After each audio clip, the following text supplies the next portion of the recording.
Assalamu alaikum, brothers and sisters. It's Brother Ijaz Ahmed, and today we are live on SCDawah for another live chat. And today, mashallah, we have a very special and beautiful brother, Brother Sibu Ahmed. Assalamu alaikum, Brother Sibu. Wa alaikum salam. It's good to see you. I think we met in last year, November. I could be wrong. We did have the opportunity to meet, I think, at Ayera. So it's wonderful to see you again.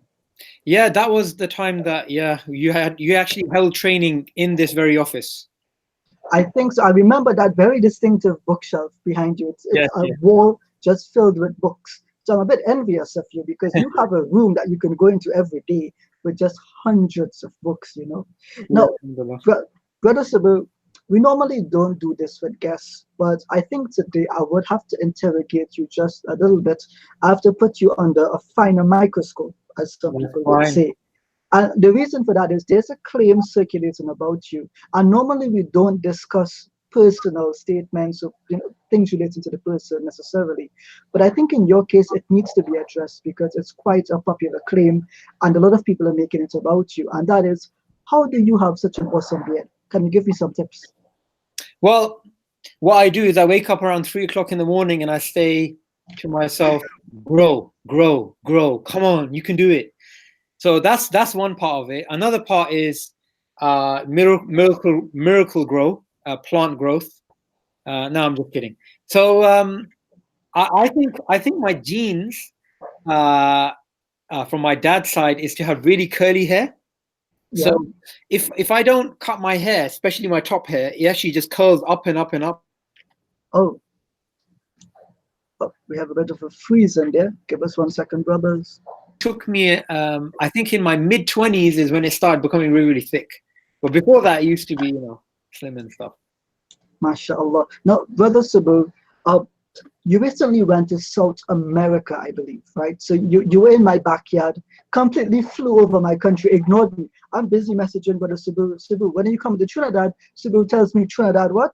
Man flies to Paraguay. So please tell me about your trip to Paraguay, your recent trip to Paraguay. So, Alhamdulillah, as part of the IRA trip in last year near the end, in December, we actually went to Paraguay, Uruguay, Chile, Peru, and Argentina.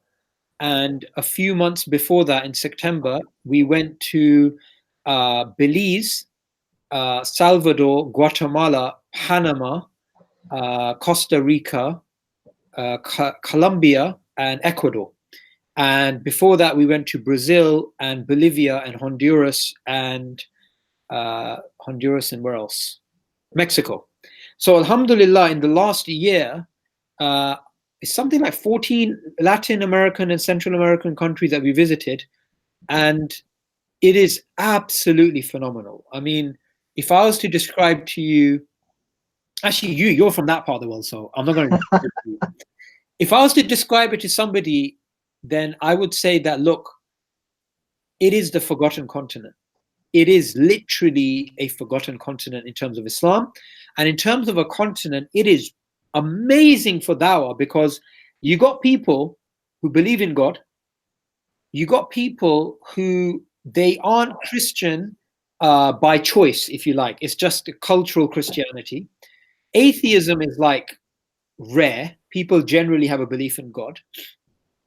And they don't have Islamophobic ideas. They don't hate Muslims. They don't hate hijab. They don't hate, the beard. They don't have this perception that Muslims are evil people.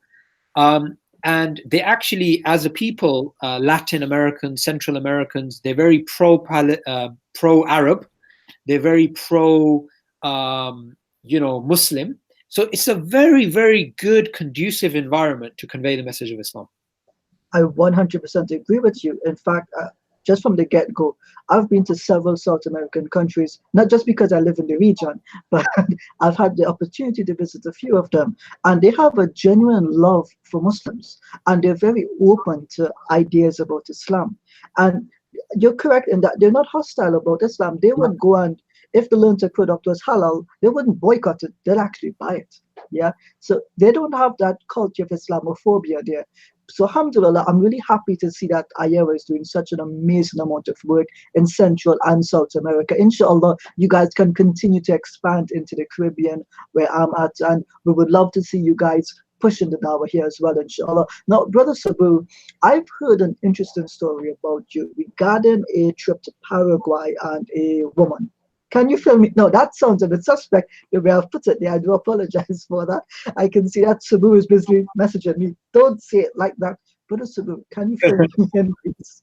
And it sounds more dodgy with your Trinidadian accent. So basically, bro, what it is alhamdulillah, as you know, Ayera, we are a organization that's there to convey the message of Islam, and we travel to different parts of the world, and we work with different organizations. We're not there to take over the dawah, we're there to support people. So there's a sister who we met during our trip in Paraguay. She accepted Islam some 7 years ago or something. Now, what's really interesting about this sister is that when she was a child, she used to see dreams when she was a non-Muslim, of course, right? So she used to see dreams. And in this dream, she used to see that there's this man in a black shirt in a desert who is with her, and he tells her to go up this mountain. And she would go up the mountain, and then there was like a crown, and she was supposed to pick like a gem or a jewel from the crown. And she used to obey his orders by going up the hill and getting something from the crown. And when she used to lift up that thing, Arabic words used to start flowing out. She could see Arabic words. Now, the thing is with her, she kept seeing the dream again and again and again as a child. So she knew there is something to do with Arabia, something to do with Arabic, something to do with some man in the desert, and there's something there. So she was fascinated.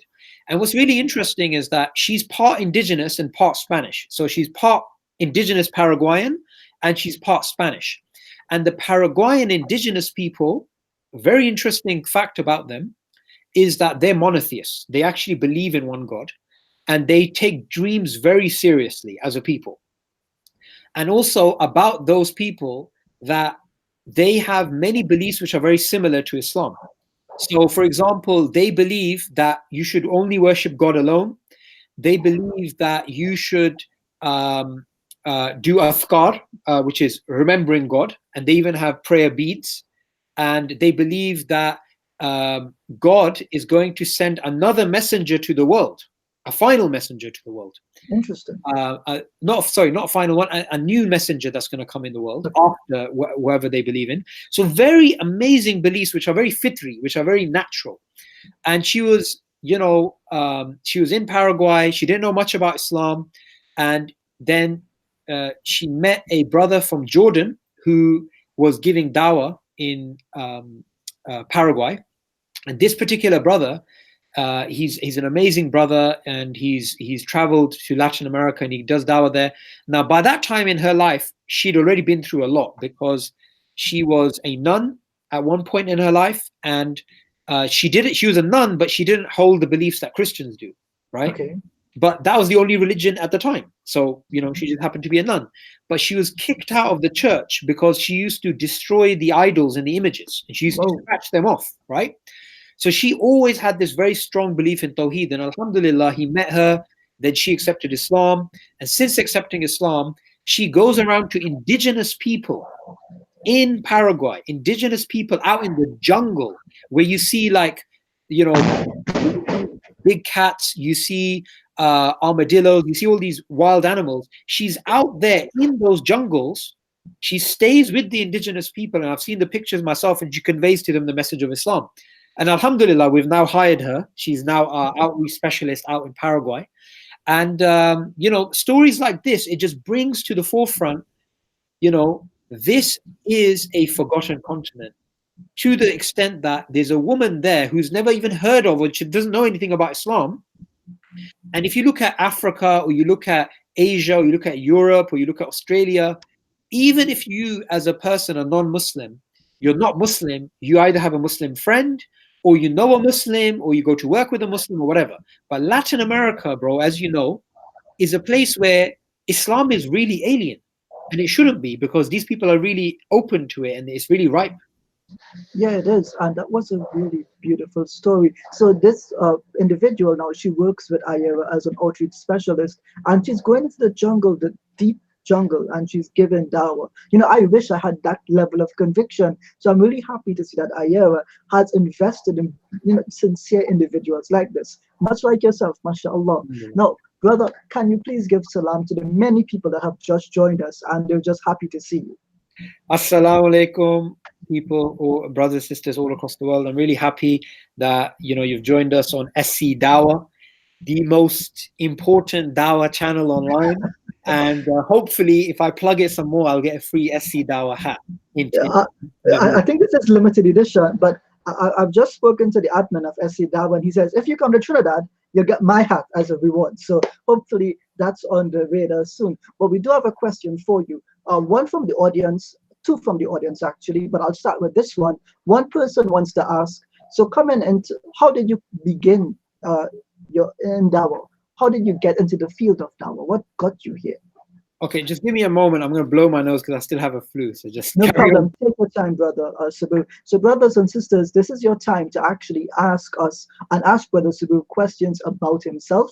Ask him questions about his work with Ayera, his stance on Darwinian evolution, which we will be actually speaking on about in a minute or two, inshallah. Brother Sabu, mashallah, good to have you back. So, sorry, very briefly, I'm just recovering from a flu, so I didn't want to blow live on air. So that's perfectly fine. That's perfectly fine. Okay. So your question was about why I joined Dawah. Yeah, how did you get into it? What were the circumstances, really? Okay, so the way I would describe it is this, right? So I went to to begin off with, I went to a school where basically I was pretty much the only Muslim in my class. And I remember the time when the teacher said, does anyone believe in God? And I put up my hand and I turned around and everybody was like, nobody put up their hand. In fact, I remember somebody at the back saying, you believe in God? And so it was a school in North Oxford and very posh type of school. And, people are secular humanists and stuff. And when I went to university, again, you are exposed to secular humanism and these sort of ideologies and stuff. And for me, I'm only going to believe something if I really believe it to be true. So that for me was like a paradigm that, look, for me to accept something, it has to be true. So I started, I think I was 15 or something, and I started looking at other religions as well at that time. And I got to around university level, it was like, okay, I'm Muslim, and it's a question which I think everybody who has some critical thinking, everybody who has some awareness of themselves is going to ask, which is this. If I was born in a Hindu family, I would be Hindu. If I was born in a Sikh family, I'd be Sikh. If I was born in a Jain family, I'd be Jain, Taoist, whatever. So am I Muslim purely because my parents are Muslim? And for me, I didn't want to be somebody who followed the religion of their parents because it was the religion of their parents. I was going to follow something because it was true. And then you always come across the problem, am I just reinforcing the religion because I happen to be born in it? Now, when I went on my search and I looked at religion and I looked at things, and it took me years and studying and all these types of things, there's one thing that stuck out at me, right? One thing which stuck out at me. And that thing which stuck out at me is this. Even if I was not born in a Muslim family, I would still, on the minimum, believe in God. Okay. Even if I happen to be born in an atheistic family. For me, this was a common denominator which was undeniable. That God is just so obvious, is so natural. And for me, it's not even a case of, oh, there's this fantastic argument or that fantastic argument or this. For me, it was God is inbuilt in your psyche. Deep down inside, there is no real atheist. I really do believe there is no such thing as a real atheist, right?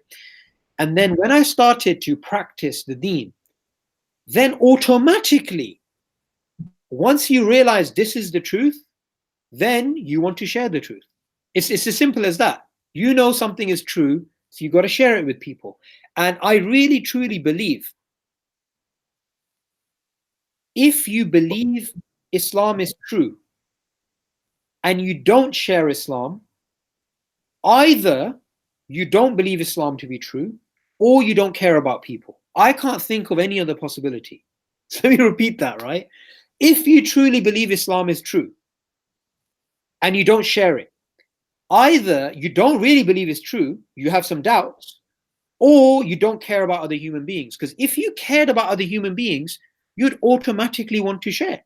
So for me, Islam is a oxygen mask in this crazy world of ideologies, of smoke screens, of confusion, and it's the only thing that can give a human being peace. And I wanted to share that with people because I really truly believe that people in the world, I mean, I'm Muslim today because somebody in my ancestors became Muslim because somebody gave them dawah. Now, from my mum's side of the family, they are Rajas, right? I don't know if you know about Rajas, but you have the Hindu Rajas, right? Okay. That's my mum's side of the family. So ancestrally, they were Hindu Rajas. Somebody in the family converted, and that's why that lineage going back is Muslim.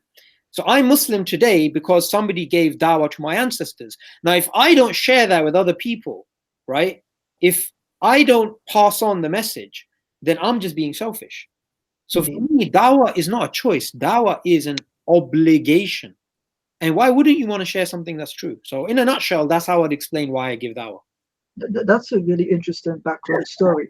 The fact that you were challenged, but you challenged yourself as well because you were that sincere about the truth. So that's something I admire about you. And I've noticed that in your dialogues, you've had a few. I think you also had a debate on evolution not too long ago. But from my understanding, you have a very cordial, pleasant atmosphere about you. You're not attacking people or insulting them or throwing ad hominem. MashaAllah, you have a level of decorum that I think most du'at can actually learn from. I've never seen you break that level of decorum personally. No, I mean, look, at the end of the day, we're all human beings. I mean, I can come across sometimes really rude. I can come across in a bad way. And at the end of the day, that's something that I need to fix and I need to apologize for. And that's not a good example.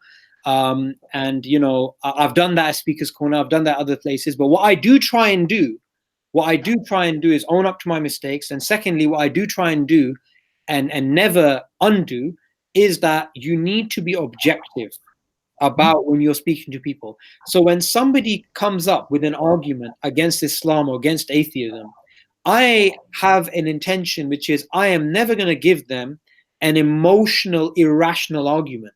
I am going to give them an argument which is logical and emotionally it makes sense too. But fundamentally, I really truly believe why people like me were confused when we were at university is because things like SCDawah didn't exist. People like Ijaz Ahmed didn't exist. Yeah, people like Muhammad Hijab and all these brothers and Mansoor and conveying Islam, defending Islam. Like Alhamdulillah, you did the workshop here in the IRA office where you went over those ridiculous claims about the Quran and what the Christian missionaries come up with. Now, when we were sitting in that workshop, we were sitting there, we were like, yeah, this is fantastic stuff and it makes sense. But a lot of people out there who don't have this information, when they get challenged with stuff like this, it creates an emotional tsunami inside them, right? Because, your brain is being told Islam is not true because of some doubt that's been thrown out. Your heart is telling you it's true because your fitrah is there. And then the turmoil between the head and the heart creates an emotional torture which no physical pain is capable of mitigating. Yeah. So that's one of the things as well that collectively we as du'at, because at the end of the day, dawah is not about one person, it's about the collective. Yeah. And there's some people who give dawah publicly, there's some people who are researchers, there's some people who film and edit, and there's other people like the great people who are on SCDawah who share the videos, comment on the videos and spread it out. Everybody, if they have the right intention, they will get part of the reward. Yeah. Indeed. At the end of the day, it's not about you, it's about the deen of Allah. And that's what we have to constantly remind ourselves. Now, Brother Subbu, you're speaking about emotions affecting people. One of the questions we received from the audience was, do atheists generally understand the background to the arguments that they're making, or is it mostly something that's, off the cusp of their tongue, something that they've learned popularly, not something they fully understand? Okay, so firstly, we need to be careful because not all atheists are the same. Indeed. Right? Now, I generally try to look for hardcore, militant, dirty, aggressive atheists. That's what I like. I like to get into a bit of a scrap. I don't like those, oh, let's all get along and rabbits and ponies and rainbows and everything's nice and dandy. No, I like to get into that sort of intellectual dialogue because I'm trying to expose something. And what I'm trying to expose is that the facade of intellectualism that they have is basically a facade, and underneath it is actually an emotional thing. So when you look at someone like, for example, Richard Dawkins, right? They will say Islam is bad because they have the burqa, because women are second-class citizens, or they whip people, they do this, they do that. Now let's assume everything he says about Islam is true. His own worldview doesn't allow him to have those emotions. His own worldview is there's no real difference between, say, a chocolate bunny being hit by a hammer and another human being hit by a hammer in the head, because at the end of the day, they both matter. Yeah. Realistically, there is no good and bad. So when these atheists come out and they say, I don't accept religion because religion is evil or bad, they don't even understand that fundamentally that doesn't even make sense from their worldview. But it just look at it this way. Yeah. There's two people. One person is being told you can do what you like. You can go out with girls, you can drink, you can smoke, you can earn money in whatever way you want. You can live your life without any barriers. You're free to go. You have one person, person one. The second person, you tell them, you live a life not according to your will, but according to the will of the Creator. Yeah? You do things whether you like to or you don't like to because God said so. Mm-hmm. Which of these two people is it easy to be?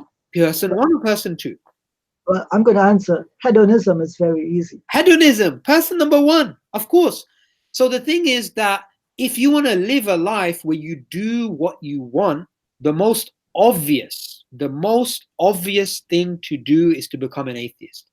Now, am I basically saying that if you want to have a good life, then become an atheist?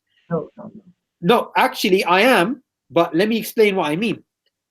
If you want to live an illusion of a good life, then go ahead and become an atheist. Because reality is, these aren't the only, this isn't only the part of the story. So although person one is told, do whatever you like and you'll be happy, person two is told, submit to God, and sometimes you will like doing things, sometimes you will not like doing things, but you will submit to God.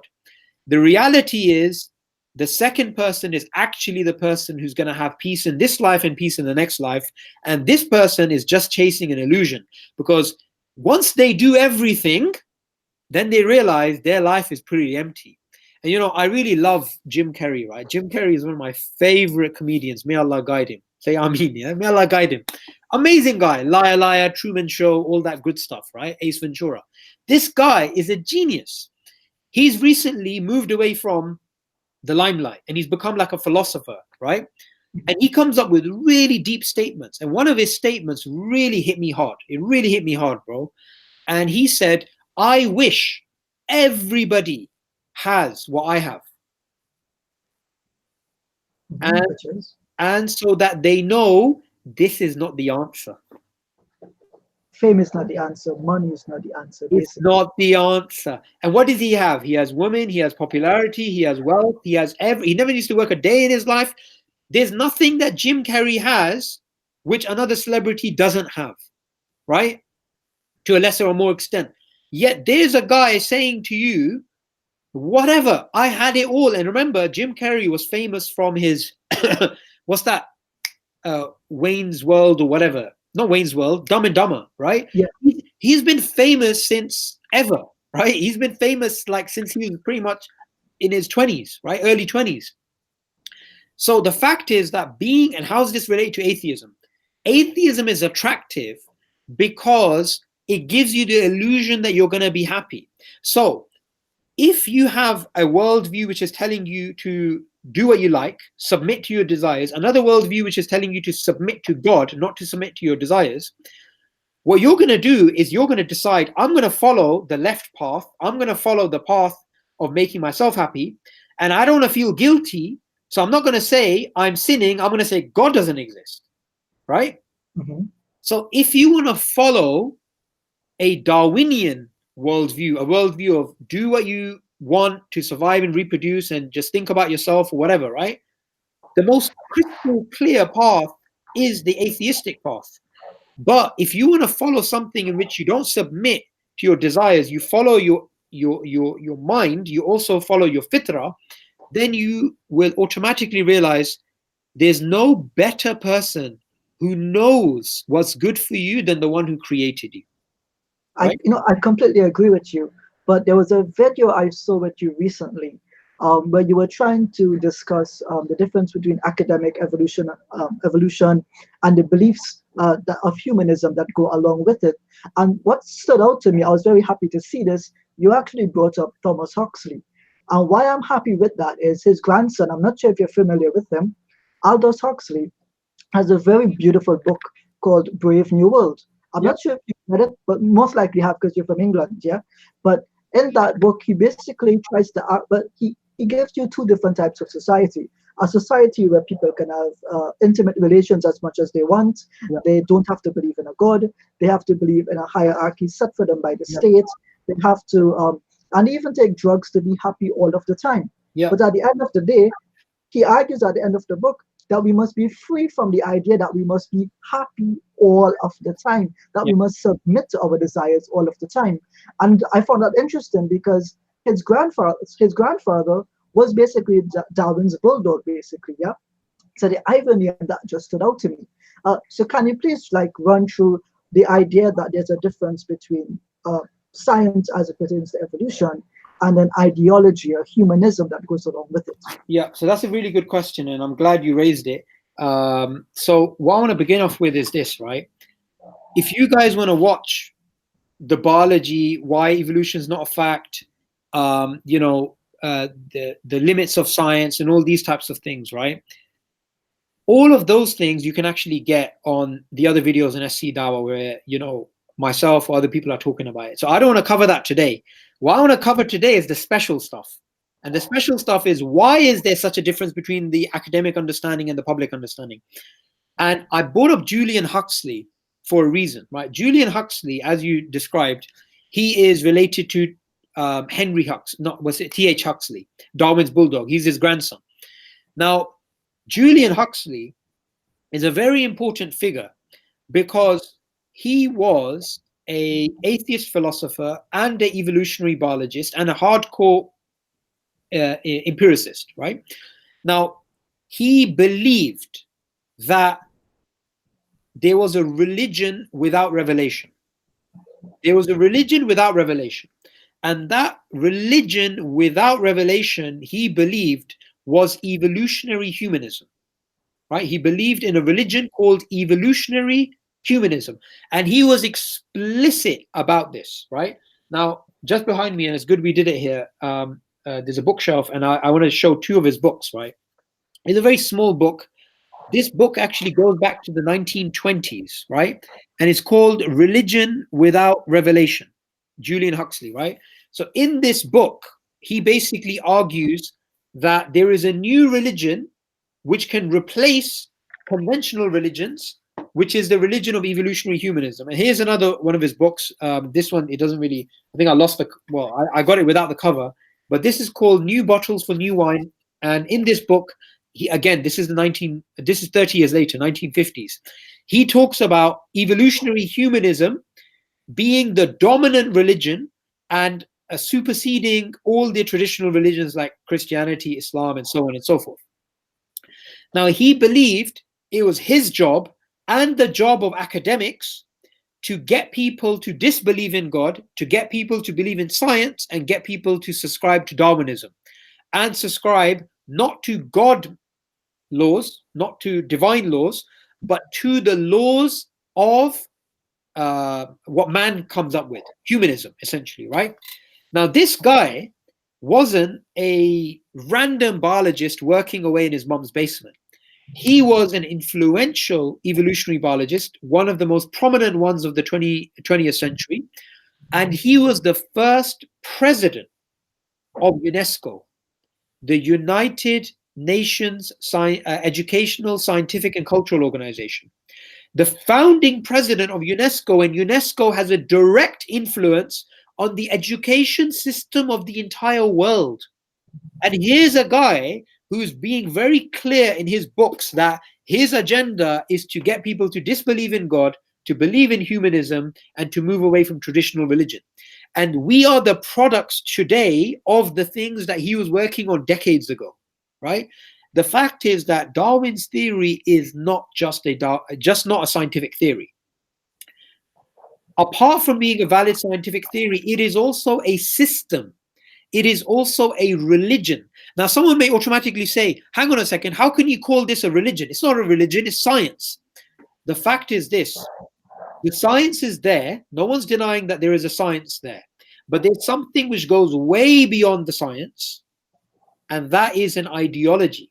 Now, someone may say, well, Julian Huxley is just one guy. You know, who's this one guy? You know, he may have called it a religion, but he was wrong. But you got to understand how important this guy is. And the fact that this guy, if you Google him and you look at his influence, this is a massive figure within the field of evolutionary biology.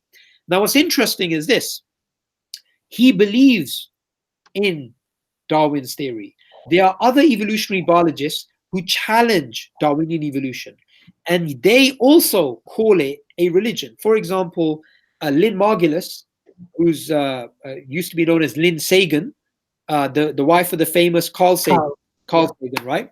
So she was a famous evolutionary biologist. She won the National Medal of Science in America that Bill Clinton presented to her. And her end symbiotic theory is taught at every single university in the world, right? So she's not a small fish. She said that history will remember Neo-Darwinism as a Anglo-Saxon religious sect. This is her terms, an Anglo-Saxon religious sect. Another guy, within the field of evolutionary biology, there's another subfield known as population genetics. The top guy, one of the most pioneering people in population genetics, undoubtedly is Masayoshi Nye.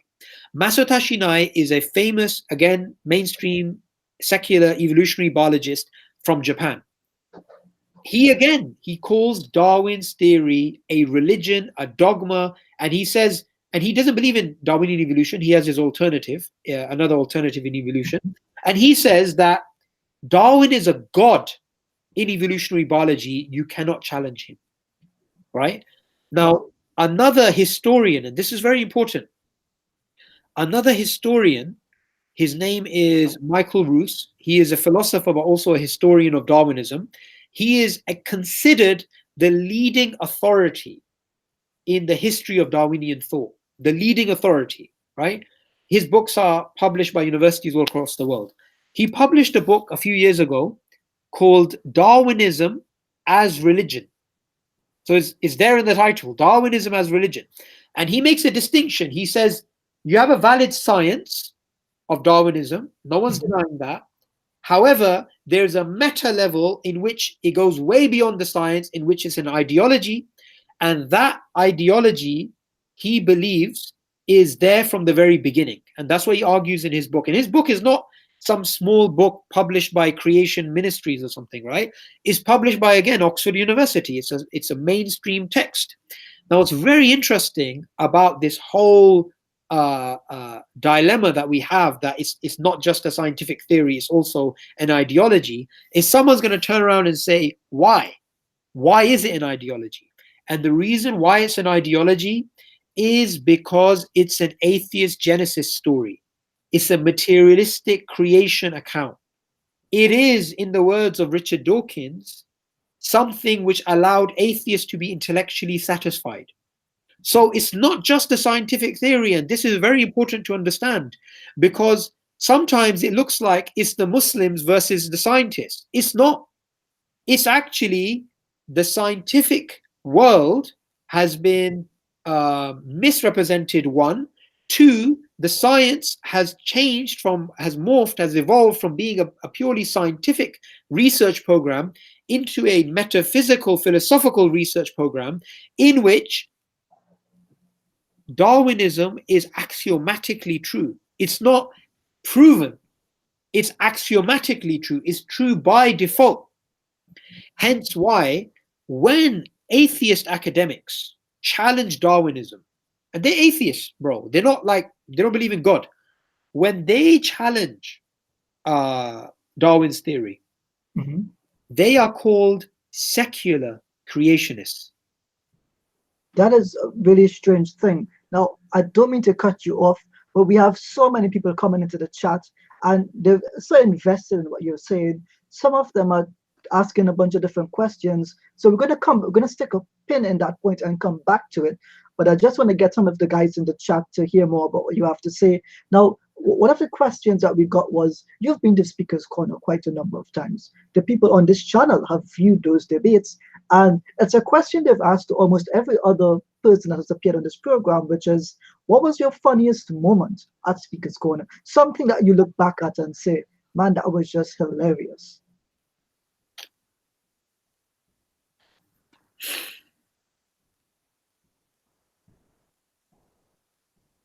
Well, look, there's some things which you look at and you're like, okay, like other people laugh alongside you, right? Because they realize how dumb it is. So with that, I would say the funniest moment would probably be with Rob, when he literally summarized Darwinism in 2 words and he got it wrong. For me, that was just ridiculous, yeah?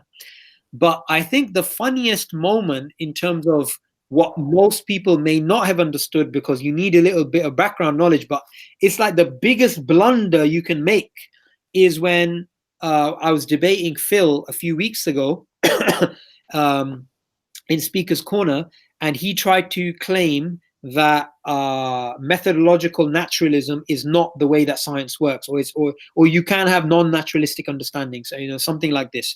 And it's really, really funny for me because, firstly, you know, what you're basically doing is you're going against the whole atheist community, which has been up in arms saying science only works by methodological naturalism. Science only works by methodological naturalism.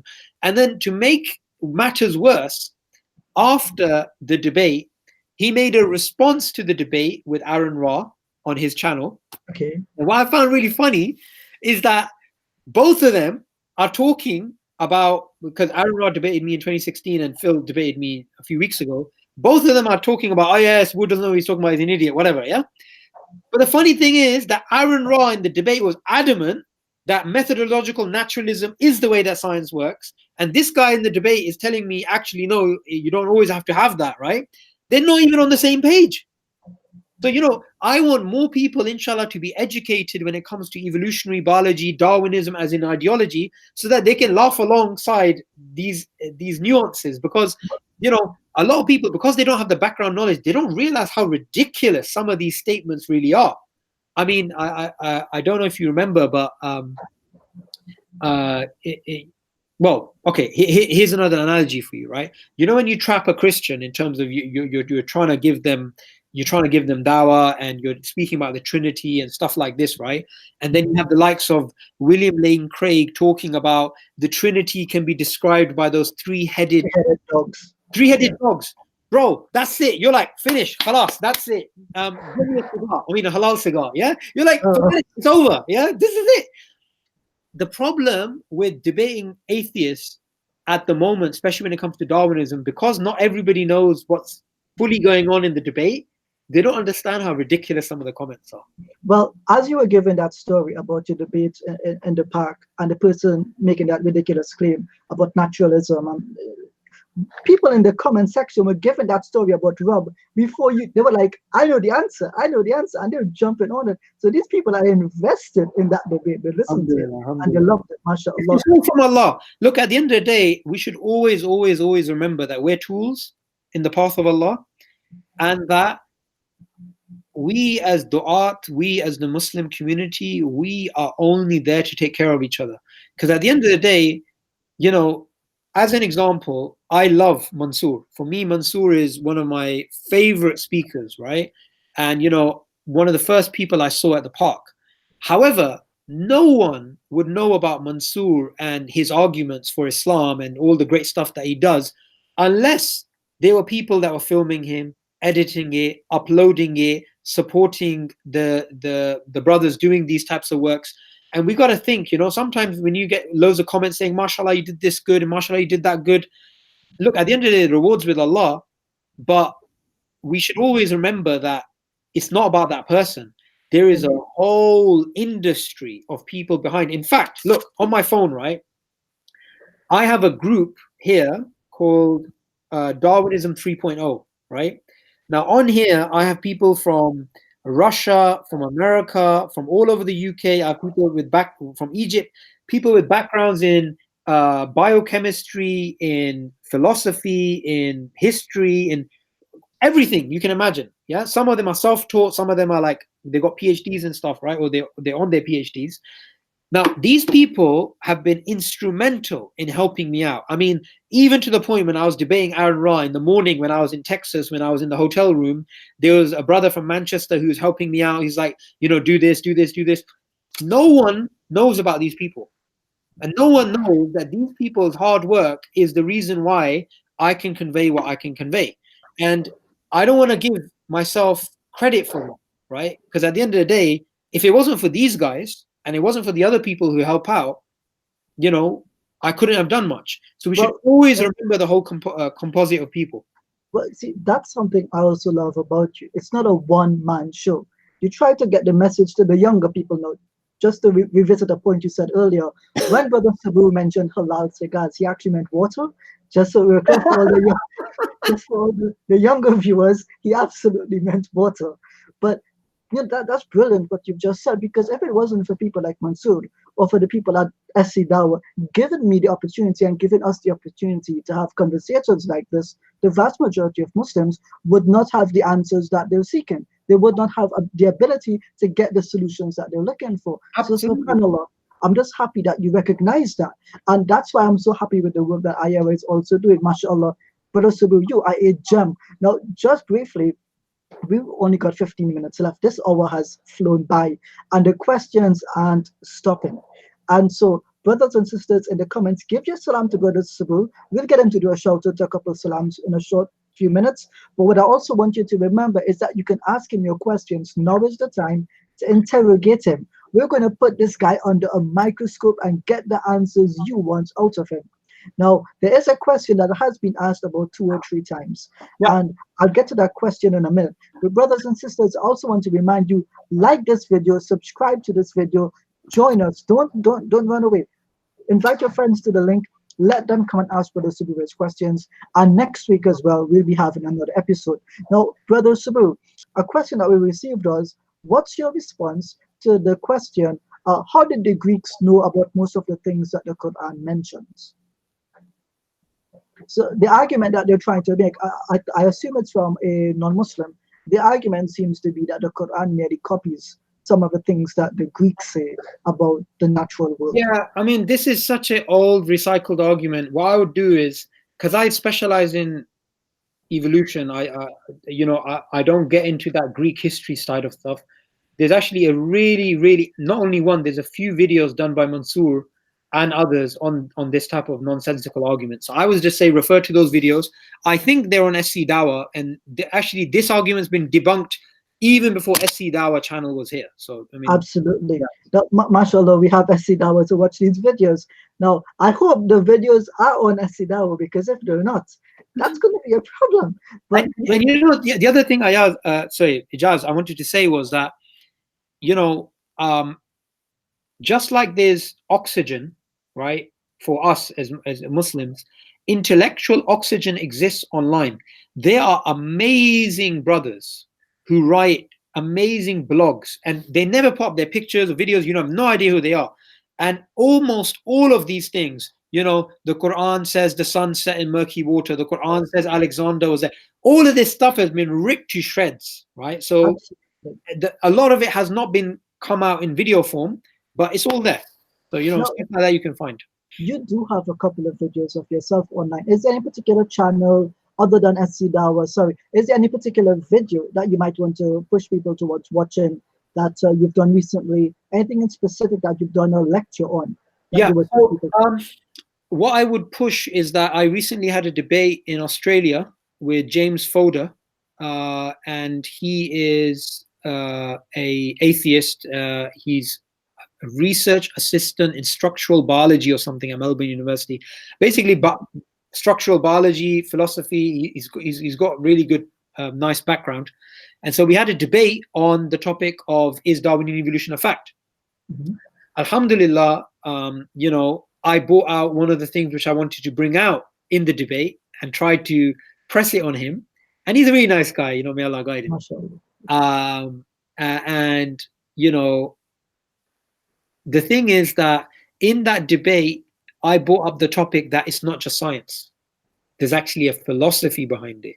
There's actually a whole thing behind it. And I wanted him to sort of, try and see what his reaction was. So I would push people towards that debate. I would say that was a really good debate. Alhamdulillah, Allah helped me a lot during that debate. Yeah, I watched that debate and I was this is why I say I'm constantly impressed by the way that you deliver the message of Islam in an intellectually consistent way. To revisit a point that you were going to get to previously, you were trying to say that humanism or atheist humanism attempts to give, what is the word here, an intellectual satisfaction to evolution in some sense. Is that a point you were making in a recent video I think you sent me? So basically what it is this, right? So the Quran says the universe has a beginning. Mm-hmm. Now there's a scientific theory out there called the Big Bang model, right? Now automatically as a Muslim, you're going to be warmed up to that. You're going to be like, there's that scientific theory, Big Bang's in the Quran and all this type of stuff. Obviously it isn't. Now, the average Muslim will have no idea what is the Big Bang, how many different types of models they have for the Big Bang, what are the flaws in it, can it be revised, can it be changed? They're just going to have that view that, no, Big Bang, yeah, because it's in line with the Quran. With the atheist movement, you have to think that's the way that they view Darwin's theory. Because it's something they believe supports atheism, they will support it to death, even if they don't understand it, in the same way Muslims will claim the Big Bang's in the Quran, although they know nothing about the Big Bang, right? So it's an emotional thing. You get me, yeah? Mm-hmm. Now, the funny thing is, and this is what I really love about delving into the history of evolution, not only into the biology side of things, is that Darwin never believed that nonsense. Darwin said, in my wildest fluctuations, I was never an atheist. That's what he said, right? Darwin, when he published The Origin of Species, he was a deist. Oh. When he published the book which is supposed to have shattered the existence of God, he himself believed in God.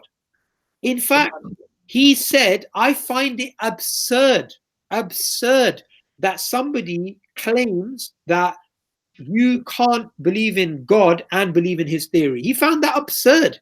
He just found this whole, in fact, if he was alive today and he looked at the likes of Richard Dawkins, Christopher Hitchens is dead, Lawrence Krauss or whatever, right?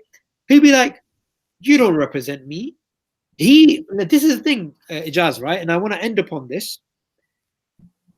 He is somebody who took the question of God very seriously.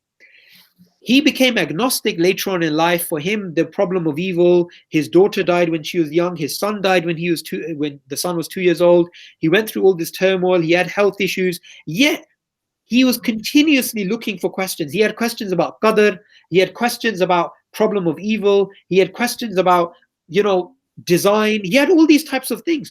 In fact, a few weeks before he passed away, and you have to remember, Darwin was mega famous in his life, mega famous, right?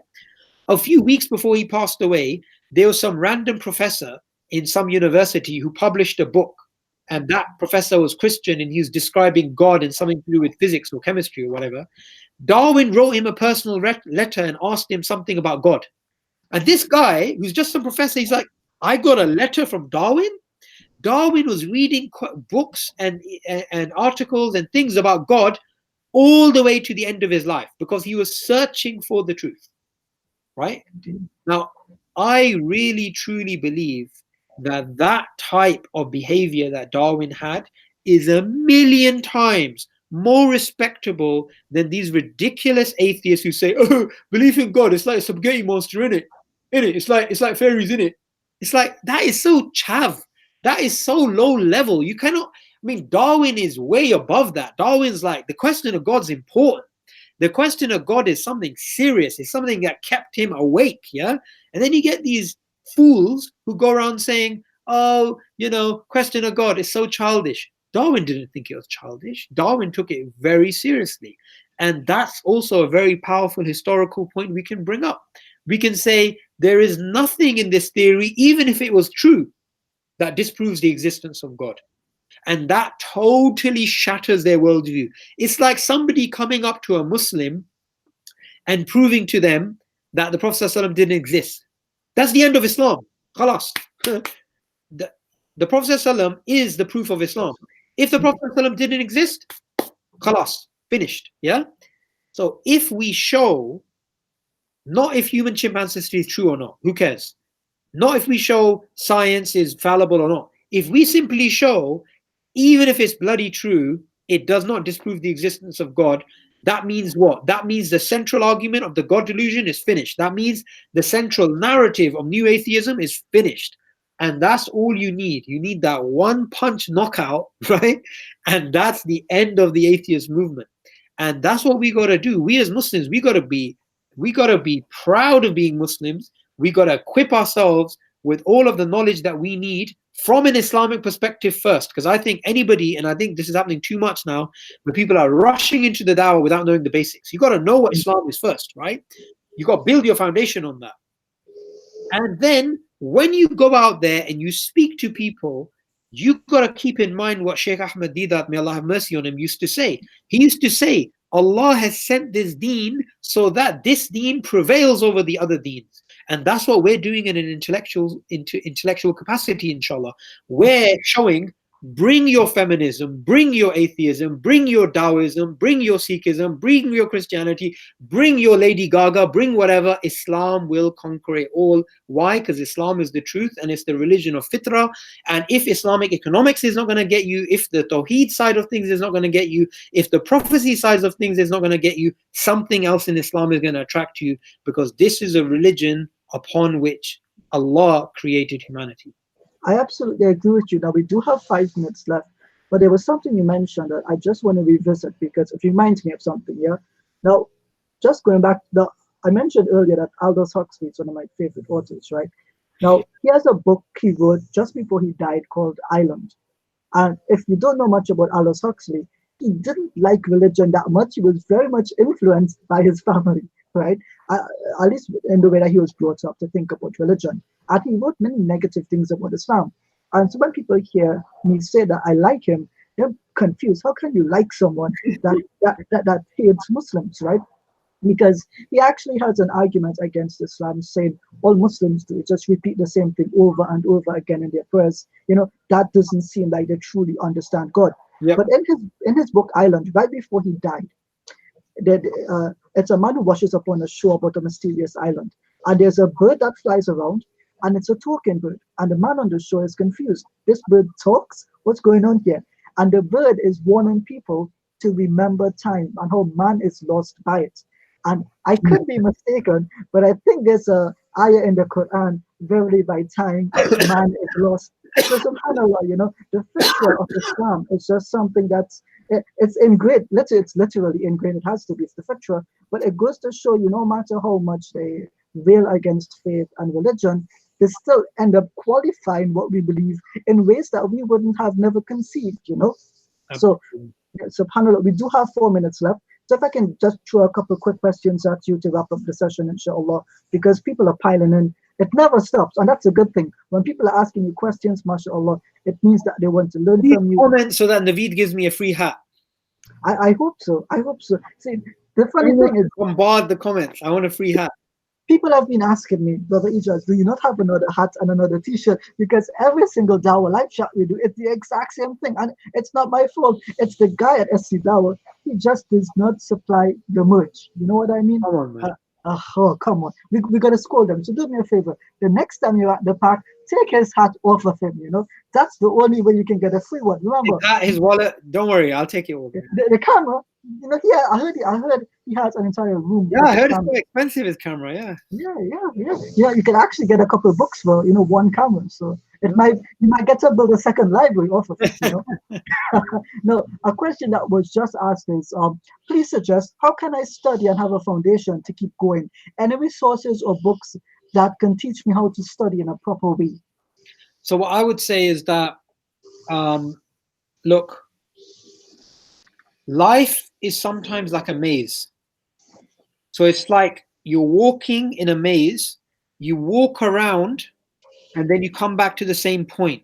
You don't know how to get out of the maze. You don't know if you're making progress. You don't know if you're wasting your time.